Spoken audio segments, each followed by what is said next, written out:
தாய் தமிழ் உறவுகளுக்கு வணக்கம். நான் உங்கள் அன்பு தம்பி மகேஷ் ஸ்டாலின் பாரதி. நான் இன்னைக்கு உங்க முன்னாடி உக்காந்து ஒரு யூடியூபரா நான் பேசக்கூடிய கருத்துக்களை நீங்க உள்வாங்குறீங்க இல்லையா? இப்படி இருக்கிறதுக்கும் பல ஊடக நிகழ்ச்சிகள்ல பல ஊடக விவாதங்கள்ல என்னுடைய கருத்தை நான் போய் விதைக்கிறதுக்கும் இன்னைக்கு பல ஊடக விவாதங்கள்ல என்னை அழைச்சு பேசுறதுக்கும் ஒரு காரணமா இருக்கிறது என்னுடைய முதல் நேர்காணல். அந்த நேர்காணலுக்கு முன்னாடி நான் பல காணொலிகள் பேசியிருந்தாலும் ப்ராப்பரா ஒரு யூடியூப் சேனல் என்பது பேசுனது ரூஸ்டர் நியூஸ் ஐயா திரு ராகுல் அவர்களோட நான் ஒரு நேர்காணல் பண்ணியிருந்தேன். அந்த நேர்காணலுடைய அந்த புரோமோ மாறல் அப்படின்னு சொல்லுவாங்க இல்லையா, அதனுடைய பொருள் என்ன அப்படின்னு பார்த்தீங்கன்னா, தமிழ்நாட்டில் அனைவருக்கும் சமமான கல்வி என்பது இல்லை, தரமான கல்வி என்பது இல்லை. அதை தான் அந்த காணொலியில ஒரு மாறலா வச்சு நேர்காணல் பண்ணியிருந்தாங்க. அந்த காணொலியும் நல்லா ஓடிச்சு. தமிழ்நாட்டில் தரமான கல்வி இல்லை என்பதை மீண்டும் மீண்டும் அந்த காணொலி எடுத்து வச்சேன். மேலும் காலங்கள் மாறுது, அப்படியே வந்தப்ப வளர்ந்து கூலம் ரிப்போர்ட்டர் நிகழ்ச்சியில ஒரு நேர்காணல்ல ஐயா திரு அருள் அவர்களோட ஒரு நேர்காணல்ல அந்த நேர்காணல நான் சொன்னது என்ன அப்படின்னு பார்த்தீங்கன்னா, நம்ம தமிழ்நாட்டினுடைய கல்வி முறையில 8வது வரைக்கும் ஆல் பாஸ், ஆனா நம்ம பள்ளிகள் எல்லாம் 9வது வரைக்கும் ஆல் பாஸ் பண்ணி 10வதுக்கு தள்ளி விட்டுருவாங்க இல்லையா? இந்த மாதிரி செய்யறது ரொம்ப தவறு. 9வது வரைக்கும் அந்த மாணவர்களுக்கு சரியான மொழி அறிவு இருக்குமா என்பது தெரியாது, பாட புரிதல் என்பது இருக்குமான்னு தெரியாது, சரியா எழுத படிக்க தெரியுமா என்பது இருக்காது. ஆனா அவங்கள 10வதுக்கு தள்ளி அந்த மாணவர்களையும் மன அழுத்தத்துக்கு உள்ளாக்கி அவங்களுக்கு பயிற்றுவிக்கக்கூடிய ஆசிரியர்களுக்கும் மன அழுத்தத்தை உண்டாக்குவது என்பது மிக மிக தவறான விடயம் பேசணும். அதற்கு ஐயா அருள் அவர்கள் அதெல்லாம் தவறு, நம்ம பின்தங்கி அப்படி இப்படின்னு பேசினாலும் அந்த விவாதங்கள் வந்தது. மீண்டும் அந்த காணொலியெல்லாம் விட்டுருங்க. இப்ப மீண்டும் உங்களுடைய தமிழ்நாட்டினுடைய கல்வி அவல நிலையை பத்தி தான் இந்த காணொலியில பேச வந்திருக்கேன். உறவுகள் அனைவருக்கும் ஒரு முக்கியமான செய்தி. இந்த காணொலி என்பது மிக ஒரு பெரிய காணொலியா இருக்கும். எனவே யாருமே மனக்கசப்பு இல்லாம இந்த காணொலியை முழுமையா பாருங்க. கல்வி வழியா தமிழ்நாட்டினுடைய நாட்டு நடப்பு பார்க்க போறோம். எனவே மனக்கசப்பு இல்லாம வாங்க காணொலிகளை போலாம். இன்னைக்கு செய்தித்தாள்ல பாத்தீங்கன்னா ரொம்ப பரபரப்பா போய்கொண்ட விடயம் என்ன அப்படின்னு பாத்தீங்கன்னா, ஊத்துக்கோட்டையில அறிவுசார் மன்றத்தை திறக்க போறோம். கொளத்தூர்ல சென்னை பள்ளி என்பதை சுமாரா 4 லட்சம் மதிப்பீடுல நாங்க திறக்க போறோம். அது மட்டும் இல்லாம வண்ணங்களால் ஓவியங்களால் ஜொலிக்கும் குழந்தைகள் நலமன்றம், அப்புறம் மண்டல வாரியா பேச்சு போட்டி நடத்த போறோம், மாணவர்களை திறனை மேம்படுத்த போறோம். அப்படி இப்படி அப்படின்னா ஐயா திரு மு.க. ஸ்டாலின் அவர்கள் கொளத்தூர் தொகுதியில போயிட்டு, சென்னையில இருக்கக்கூடிய கொளத்தூர் தொகுதியில போயிட்டு, ஆக குழந்தைகளை பார்க்கும் பொழுது நான் மகிழ்ச்சி அடைகிறேன் அப்படின்னு, மாணவர்களாகிய உங்களை பார்க்கும் பொழுது எனக்கு மனம் பொங்குது அப்படின்னு பல வகையில உரையாற்றிருக்காரு. அதுபோல ஐயா திரு அன்பில் மகேஷ் பொய்யாமொழி அவர்களும் கல்வியில் சிறந்த தமிழ்நாடு என்ற ஒரு விழாவை எடுத்து நடத்திட்டு வர்றாரு, நடத்தி முடிச்சிருக்காரு. அதாவது கல்வியில் சிறந்த தமிழ்நாடு என்ற நிகழ்ச்சியா ஐயா மகேஷ் அன்பில் பொய்யாமொழி அவர்கள் எடுத்து நடத்துறாரு இல்லையா? இந்த நிகழ்ச்சிக்கு முன்னிலையா அதாவது சிறப்பு அழைப்பாளரா திரு ரேவந்த் ரெட்டி அவர்களை அழைச்சிருக்காங்க. முன்னிலை யாரு அப்படின்னு பாத்தீங்கன்னா, நம்ம செங்கல் சூப்பர் ஸ்டார், முட்டை மனிதர், the only one superior one அண்ணா திரு உதயநிதி அண்ணா அவர்களை முன்னிலை வகிக்கும் நபரா ஐயா திரு மகேஷ் அன்பில் பொய்யாமொழி அவர்கள் அழைச்சிருந்தாரு. நம்ம அவ்வளவு பெரிய கேள்விலாம் ஒண்ணு கேட்கல. மதிப்பிற்குரிய கல்வி அமைச்சர் ஐயா திரு அன்பில் மகேஷ் பொய்யாமொழி அவர்களை நம்ம கேட்கக்கூடிய கேள்வி என்னன்னா, தமிழ்நாட்டில் கல்வி நிலை என்பது பள்ளிகளுடைய நிலை என்பது சிறந்திருக்கா, இல்ல கல்வியில் சிறந்த தமிழ்நாடுன்னு முன்னெடுக்கிறாங்க இல்லையா, சிறந்திருக்கா, உண்மையாலே சிறந்திருக்கா? பள்ளியில போய் பாருங்க, இன்னும் மாணவர்களுக்கு சிறுமிகளுக்கு பாலியல் வன்கொடுமை நடந்து கொண்டுதான் இருக்குது. அதுக்கு ஆசிரியர்கள் சிலர் பாலியல் வன்கொடுமை பண்றாங்க, இன்னும் நடந்துகிட்டு தான் இருக்கு. பள்ளியில பாருங்க, கஞ்சா அடிச்சுட்டு போறான், அது விதவிதமா சொல்றாங்க. ஸ்டாம்ப் வடிவில் வந்திருக்கு, சாக்லேட் வடிவில் வந்திருக்கு, ஆம்லேட்ல கறக்கிற அளவுக்கு வடிவில் வந்திருக்கு, கறி குழம்புல வந்திருக்கு. இன்னும் சென்னையில 5000 சாக்லேட் பள்ளிகளுக்குள்ளலாம் பிடிச்சிருக்கிறதா ஒரு செய்தி வெளிவந்திருக்கு. இன்னும் கஞ்சா அடிச்சு பள்ளிக்குள்ள வரான், ஆசிரியர் அடிக்கிறான், ஆசிரியர் டப்புன்னு அடிச்சுன்னா நீ சொன்னா கேட்க மாட்டியா அப்படிங்கிறான், மாணவனை வீது புகுந்து வெட்டுறான், பள்ளி இடுப்புல கத்திய சொல்லிட்டு பள்ளிக்குள்ள வரான், பேக்ல பைய வச்சுட்டு வரான், கூலிப்புன்னு சொல்லுவாங்களா தலையணை, அதை பேக்குள்ள போட்டுக்கிட்டு தைரியமா வரான் பள்ளிக்குள்ள. பள்ளியில ஆசிரியரை வெட்டுறான். இது போன்ற செயல்கள் தமிழ்நாட்டில் நடந்துகிட்டு இருக்கா இல்லையா? இதுதான் தமிழ்நாட்டில் கல்வியில் சிறந்த தமிழ்நாடா? ஐயா அன்பில் மகேஷ் பொய்யாமொழி அவர்களே நம்ம கேட்கக்கூடிய கேள்வி இதுதான். அதாவது இந்த சொல்றாங்க இல்லையா, நாங்க செஞ்சுட்டோம் அப்படின்ட்டு. அதிமுக ஆட்சியில சுமாரா 18% நிதி என்பது தமிழ்நாட்டு கல்விக்காக ஒதுக்கியிருக்காங்க.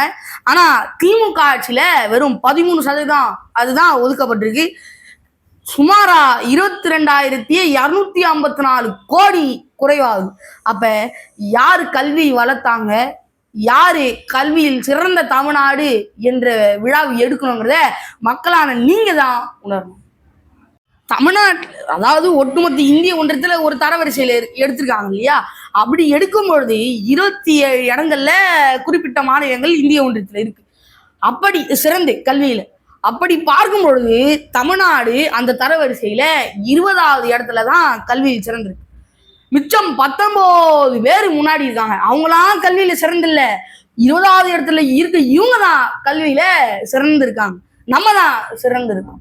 அதிமுகவினுடைய ஆட்சியில பெண்களுக்கு உதவும்படி தாலிக்கு தங்கம் என்ற திட்டத்தை அறிமுகப்படுத்தி அதற்கு தாலிக்கு தங்கம் என்பதை கொடுத்துருந்தாங்க. ஆனா இப்ப அதை ரத்து பண்ணிட்டு புதுமை பெண் திட்டம் அப்படின்னு ஒரு திட்டத்தை தொடங்கி தண்டத்துக்குன்னா அது இருக்குது. அதே போல இந்த இல்லம் தேடி கல்வி, இல்லம் தேடி மருத்துவம், இது போல பல திட்டங்களை அறிமுகப்படுத்தி வச்சாங்க. இல்லம் தேடி கல்வி திட்டத்துல எவ்வளோ குழப்பம், பயங்கர குழப்பம். நான் பண்றது இன்னும் புரியல. ஆசிரியர்கள் பற்றாக்குறை என்பது தமிழ்நாட்டுல அதிகமா இருக்கு. மேலும் இது பத்தாது அப்படின்ட்டு ஆசிரியர்கள் பள்ளிக்கு போகாம உள்ளிருப்பு போராட்டங்கள்லாம் இன்னும் நடத்திக்கிட்டு தான் இருக்காங்க. அதெல்லாம் நம்ம கண்ணு முன்னாடி பார்த்துக்கிட்டு தான் இருக்கோம். இந்த செய்திகள் எல்லாம் நம்ம தலைமையில குருவி சுத்துற மாதிரி உலாவிக்கிட்டு தான் இருக்கு, நம்ம பார்த்துக்கிட்டு தான் இருக்கோம். இப்ப நான் சொன்னபடி நிறைய பிரச்சனைகள் நம்ம கிட்ட போயிட்டு தான் இருக்கு. நீங்க பாருங்க, தமிழ்நாட்டுல பேராசிரியர்கள் உதவி பேராசிரியர்கள் 4000 பேர் உச்சநீதிமன்ற பிரச்சனையினால போகல. மேலும் அவங்களும் ஒரு உள்ளிருப்பு போராட்டம். தமிழ்நாட்டுல 196 கல்லூரிகள்ல 96 கல்லூரிகள்ல பள்ளி முதல்வரே இல்லாம தான் அந்த கல்லூரிகள் எல்லாம் இயங்கி கொண்டிருக்குது. மேலும் அந்த கல்லூரிகள்ல பள்ளிகள்ல கட்டட பிரச்சனை. முந்தானத்து பாருங்க, ஒரு புதுசா கட்டிடம் அது இடிஞ்சு அந்த தளம் அப்படியே கீழே பூத்துது, அப்படியே உடஞ்சி விழுந்துருச்சு. அந்த அளவுக்கு கேவலமான ஆட்சி செஞ்சுட்டு இருக்கு திமுக. இப்ப நம்ம பாக்குறோம் இல்லையா, நம்மள சுத்தி சுத்தி சுத்தி சுத்தி சுத்தி எவ்வளவு பிரச்சனை.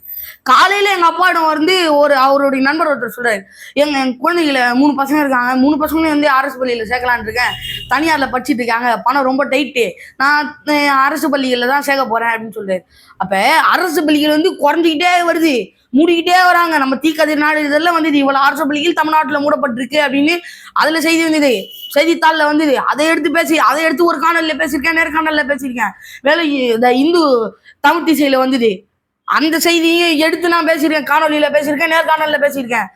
இன்னும் எவ்வளோ செய்திகள் தீக்கதிர் போன்ற நாளிதழ்கள்ல வந்துகிட்டே தான் இருக்கு, நம்ம பார்த்துக்கிட்டே தான் இருக்கிறோம். அதே போல எவ்வளோ நினைக்கிறேன், கிட்டத்தட்ட தோராயமா 270 அரசு பள்ளிகள் தமிழ்நாட்டுல மூடப்பட்டு. அப்ப தனியார் பள்ளிகள் அதிகரிக்க அரசு பள்ளிகள் என்பது மூடப்பட்டு கொண்டே இருக்கிறது. ஐயா கல்விக்கண் திறந்த காமராசர் என்ன பண்ணாரு, ஆயிரம் கணக்குல பள்ளிக்கூடத்தை திறந்து வச்சாரு. எம்ஜிஆர் அவர்கள் என்ன பண்ணாரு, சத்துணவு வழங்கினாரு, அதுக்கு அவங்களுக்கு ஊட்டச்சத்து வழங்க முடியா முட்டையெல்லாம் வழங்கினாரு. நீங்க என்ன பண்ணிட்டு இருக்கீங்க, என்ன பண்றீங்க? விதவிதமா வீரா சூரா தீரா அப்படின்ட்டு விதவிதமா குடிக்கும் மதுபானங்கள் சொன்னாங்களே, வெயிலுக்கு இதமாக கோதுமை பீர், வெயிலுக்கு இதமா கல் இறக்கி குடிடா அப்படின்னு சொல்ல மாட்டான்.